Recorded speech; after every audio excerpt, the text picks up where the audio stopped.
Hello, I'm John Shepherd, and in this video I'm going to answer some questions which have been sent in to the channel. Now, the theme of these questions is plyometrics and weight training.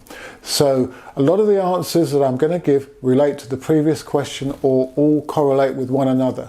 So it's going to be a very useful video to watch if you're looking to improve your power and your speed and your strength. Okay, the first question comes from Danny Bellis, and he asks whether or not it's a good idea to program a weight training session and a plyometric session together. Well, this is something that I regularly do, and there are a couple of reasons for this. One, it's a bit of a time saver. It stops you having to do a weight training session or a plyometric session in separate workouts, separate units.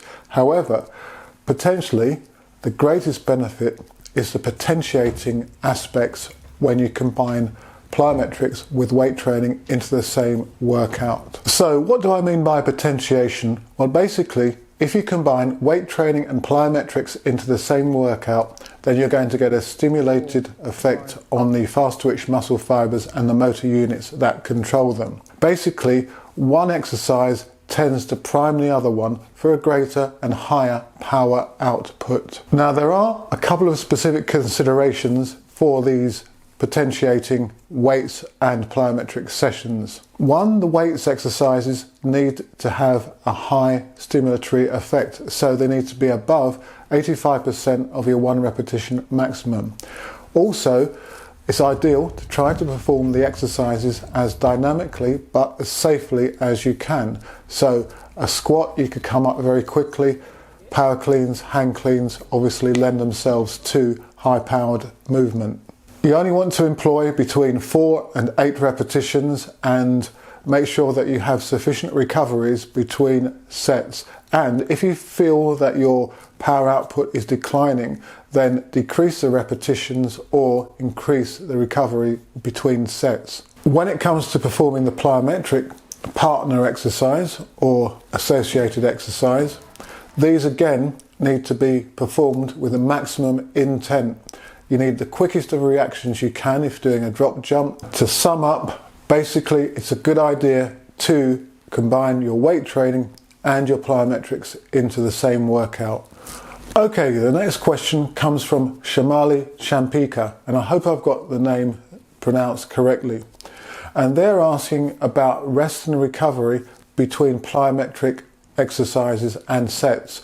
So it sort of follows on a little bit from the previous question. Ideally, you want to take about 30 seconds between drop jumps, for example, as that will allow the high energy phosphates in your muscles to replenish and be at their optimum maximum for the next effort. Now, of course, recovery will depend on the type of plyometric exercise that you are doing. So if you are doing bounds over 20 meters, then you're going to need potentially a slightly longer than 30-second recovery. Basically, I'll assess the recovery in the light of how well the speed is being maintained throughout the workout. So if an athlete begins to slow in terms of their contacts or visibly in terms of their reactivity, then we'll increase the recovery, or if necessary, we'll even truncate the session, because if you're training sub-maximally, then you're not going to get a maximum transference into your actual event performance. Okay, the third question comes from Adrian Gonzalez, and he asks about how he can improve the vertical jump performance of a young athlete, and should they include drop jumps, and if so, to what frequency, number of times a week they should include drop jumps in their workouts. Funnily enough, this question gives me the opportunity to explain the difference between a drop jump and a depth jump. A drop jump is performed from a platform circa normally around about 70 centimeters in height, and the intention is to leave the ground off 2 feet as quickly as possible to jump vertically. So there's going to be minimal bend at the knees, and it's all about getting off the ground quickly. A depth jump, however, requires a more flat-footed landing, compared to the drop jump, where the drop jump's landing is made more on the forefoot. So by dropping back down onto the heels, the athlete will spend more time on the ground in imparting force. So therefore, the objective of the depth jump is to imply force over a slightly longer time span in an attempt to gain as much vertical height as possible. So in my response then, I recommended that drop jumps be performed, or depth jumps, twice a week, and that potentially, and this links in with the first question that I've answered, it's combined with weights as well to get that potentiating boost.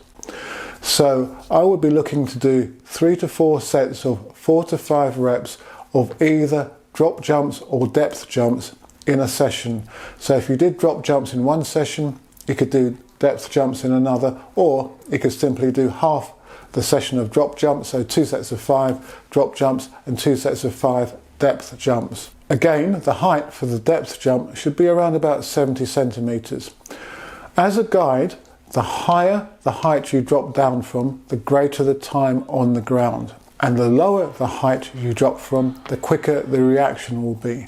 So if they're doing a drop jump and they're spending what looks to be a long time getting off the ground, and also particularly their knees are yielding before they ping upwards, then very much so it's likely that the height is too high. As usual, thanks for watching and good luck with your training, and even at this time of the year, any competitions should you have them. Do subscribe to the channel and do leave any comments you may have in the section below this video or through my other social media, and stay safe. I've had the FREELAP timing system for a number of months now, and I've been putting it to the test. If you'd like to find out more about it and potentially purchase a system, then do contact me directly. But here's some information. The system is extremely portable and accurate to 2/1000ths of a second. You no longer need to take up 3 lanes to time your athletes.